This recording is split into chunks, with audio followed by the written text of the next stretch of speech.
But if it's a trade like this, bro, where I've seen this setup play out so many times, like To be honest with you, it's not a bad trade. It's just that the confirmation was low-key ass. I ain't gonna lie. What's good? It's your bro Lo, and today I am up $309 on my 10K Alpha Capital eval. As you can see, $10,309. So here's the sell that I took on GU right here, and as you guys can see, I am still down $155 on my other 10K Alpha eval. What I'm doing is I'm rotating my accounts. So if I lose on one account one day, I'll switch to the other account and trade on that one the next day. Since I'm up on this account right now, $10,300, I will now still be trading on this account until I maybe lose two times on this account. So I'm just basically rotating them. I took this sell on GU. Let's go ahead and break that GU sell down. The sell that I took was a scalp.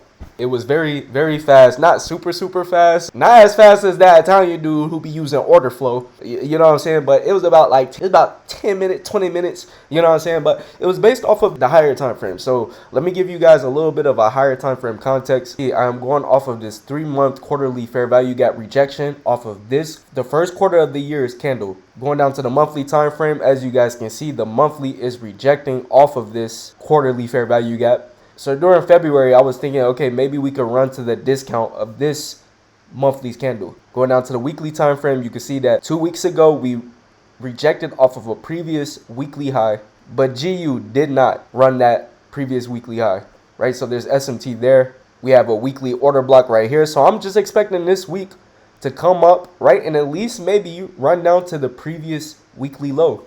Now on the daily, we took out the previous daily high. We ran into CE of this wick right here. If you measure that out, going to the 4-hour time frame, we have a fair value gap right there at CE of that higher time frame wick.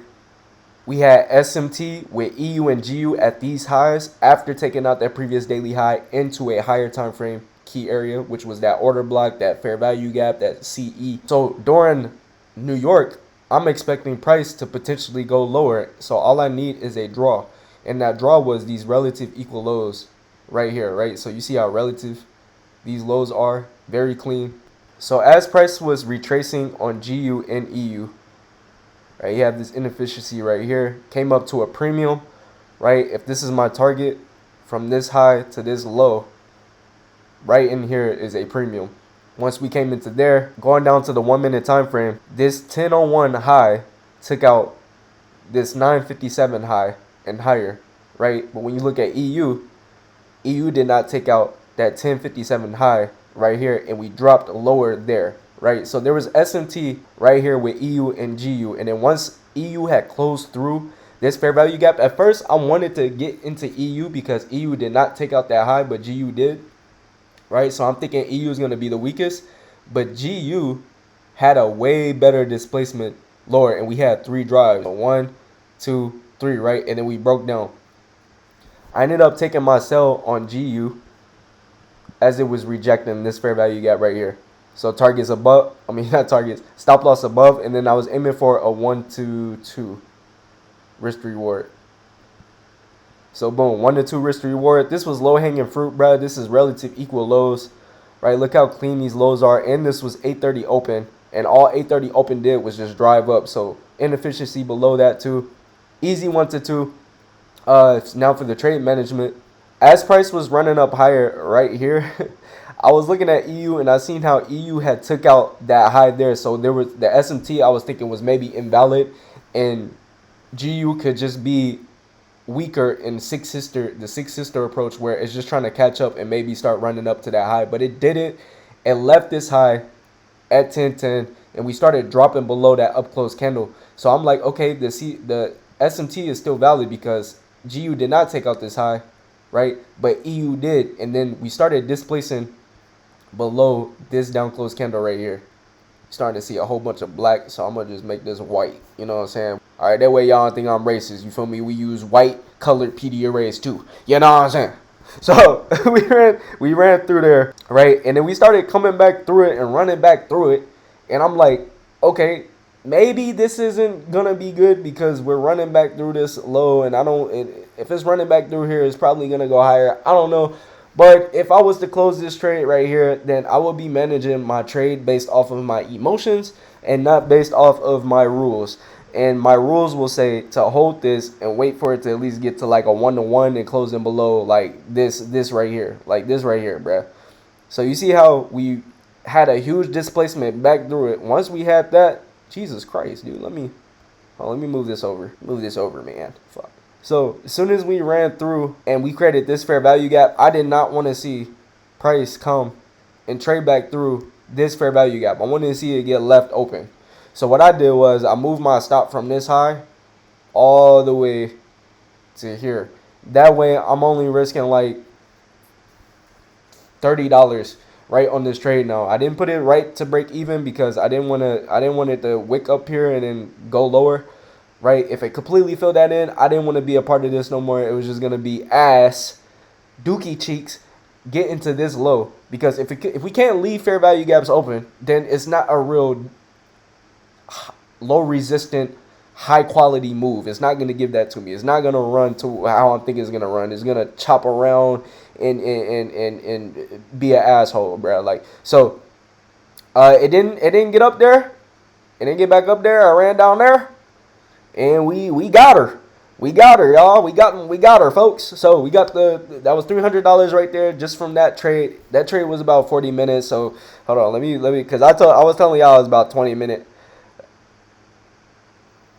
So I was lying. That shit was about damn near an hour. No, it wasn't like I was presenting it to be how fast I was presenting it to be, but shit, it was fast enough. You know, it was fast enough for me. You know what I'm saying? So NQ was gorgeous. Just how it dropped, right? Like we created accumulation Asia, created London highs. London got ran during 9:30, right? Came into a weekly open price and straight displaced lower. CSD, FEG in here. Any type of entry you need was in here, bro. But the thing is, I did not take this trade because I wanted to see SMT. Somewhere at these highs, something happened in here at these highs with SMT, but it just didn't give it to me. So I let it go. I took GU instead, but this was a much cleaner run than GU. But hey, a win is a win. You know what I mean? All right, so we are reacting to PB Blake. How I lost $14,000 day trading in 6 minutes. So let's see what he's talking about. What's good, everyone? Welcome to today's trade recap of the day. Today is Monday, February 20th. God damn, slow down, PB Blake. He just snorted a whole bunch of coke. What's good, everybody? Today, you know what I'm saying? Like, goddamn, slow down. 26. I mean, going over today's price action, the one trade I'm taking today, I lost around $14,000 on the day. Yeah, we're gonna skip all that. All right, that if we just go on like 9. All right, here we go. But coming into the day, I was leaning more bullish. All right, reasoning for that, if we just go on like 9:30. Right, we were very clearly trending up towards this new day opening gap. All right, so this new day opening gap to me was a super significant strong draw on liquidity and always is. ES as well was going up for previous day high, so this was that previous day high. And me personally, I was just looking to see some sort of long towards here. I wanted to see a pullback. I want to see maybe this trend line liquidity get swept and then a move back up.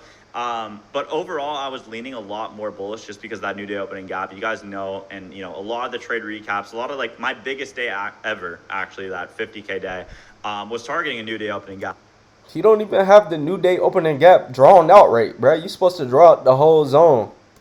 So there are days where, like, again, like I'm going to be like pretty hard stuck buys on a new day opening gap, and not that anything really invalidated my bullish bias yet. I didn't have any conditions yet that invalidated a bullish bias. Nah, to be honest with you, bro, if you were bullish today, like all of this, you did not want to try to buy above. He probably tried to buy above all of that, or actually he probably got in somewhere in here. But there was just some things that I might have just gotten a little bit too hyped on, and let's just get into it again. Like we had this 9:30 open high.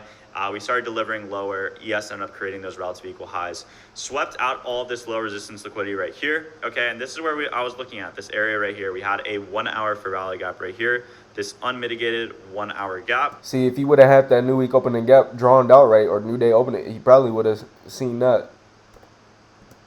Oh shit. Bro, why I always do that bullshit? The higher time frame, guys, is very rangy, so it's unfortunate. Like when we're in these kind of ranges, it's hard to trade in, and you know that's just really it. Anyways, looking at the hourly time frame, we get that tap of that hourly gap. We started getting a little bit displacement back up. We ended up getting a 5-minute tap right here, and at this point, this 5-minute gap got respected. We then ended up trading lower, and then we swept out this internal low right here. And here I was looking to see this 5-minute gap right here get inverse. Now, I just was honestly, again, really liking longs. I loved how we swept out this hourly intermediate low right here. At the time, we ended up having like a really nice wick on it. And we just simply started getting displacement back up. Now, there are times where I see what are you seeing. I was like, damn, that shit just dropped. Okay. Need to wait for like that highest time frame inverse for the close. And then there's times where I really don't. Like if I have enough... This was too choppy. This is too choppy going through that fair value gap, bro. Conviction in the trade. If I have enough conviction in the model, then I will take the entry, right? Like I don't pattern trade my concepts. I don't trade them mechanically to that point. And you know, I would say like 8 times out of 10, I'm probably taking the highest time for. And it didn't CSD for real. Like it didn't even CSD. CSDs are when opportunities are born. That's why ICT said, I think. Inverse in the leg, if it's like something that I need like full confidence on.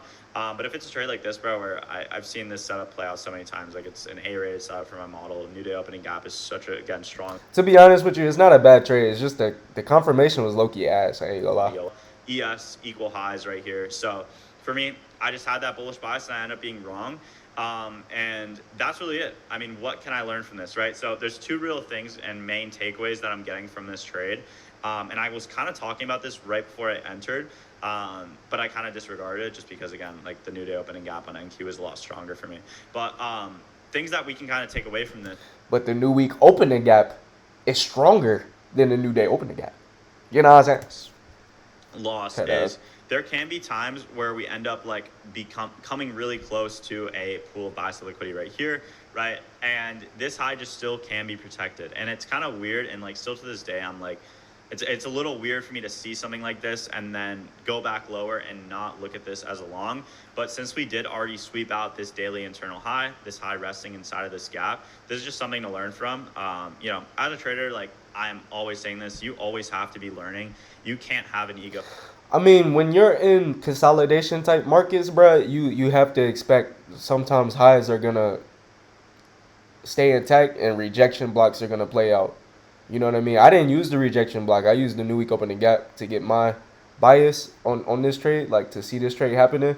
But, you know, with consolidation, dookie cheek, choppy ass markets, bro, you gotta lows, rejection blocks, highs, rejection blocks, bro. In trading, still to this day, bro, I'm profitable and I am taking every single day as a lesson. You know, win, loss, break even day, I'm always looking to improve because the markets are constantly evolving.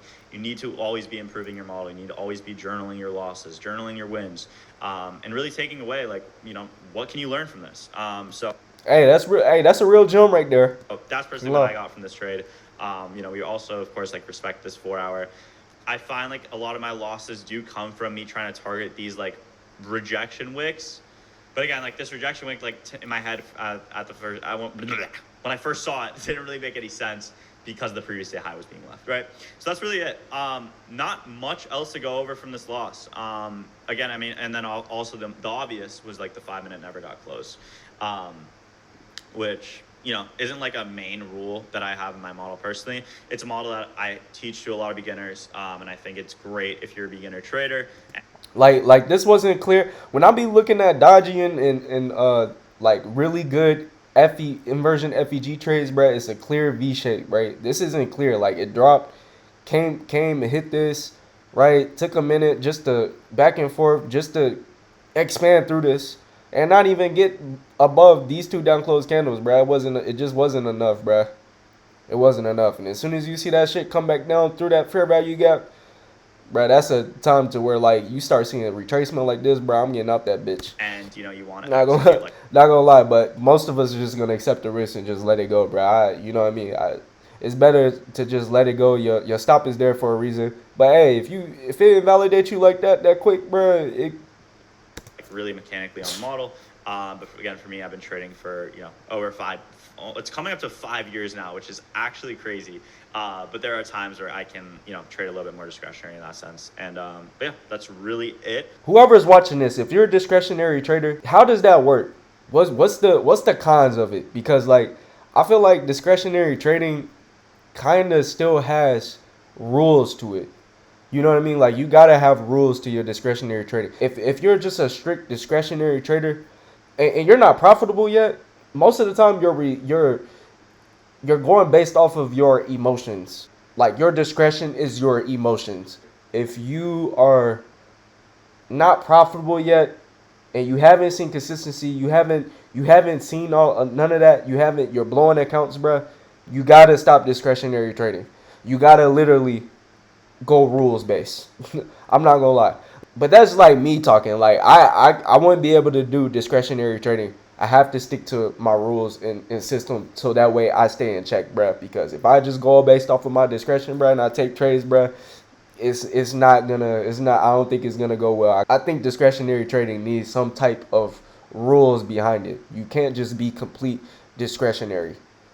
That's just my opinion. If y'all let me know if y'all think I'm wrong, bruh, because that's just what I think. That is it. But overall, this month has been looking absolutely phenomenal. So I'm not too worried about this loss, in the grand scheme of things. In the big picture, are up a lot on this month. So I'm really happy with that. I'm happy with how I'm playing this month. But sad start to the week. But you know me, we always come back. So hyped to see what the rest of the week offers. We do have PPI on Friday. We do have all the sell sides still intact here. So, I mean, if we can kind of just get out of this higher time frame 4-hour range, that will start to be, that's what I'm looking for. And that will be nice. And that's when the market is going to be nice. That's what I'm saying. Like February is ass because it's not expanding nowhere. It's no fair value gaps getting left. It's nothing happening inside of February, bro. Just straight high, low equilibrium, bro. And it's going from premium to discount. That's it, bro. Like you can't even expect it to take out this low and aim for this low, bro. That's like asking for too much. But I can't wait until February is done with. Hopefully, I'll walk out of February, in green. If not, then hey, cool, whatever, right? I hope you guys enjoyed this video. If you did, smash that like button. If you're new to the channel, sub to the motherfucking channel. You know what I'm saying? But yeah, y'all, I'll catch y'all later. Peace. Enjoy y'all day. Safe trading. Yeah.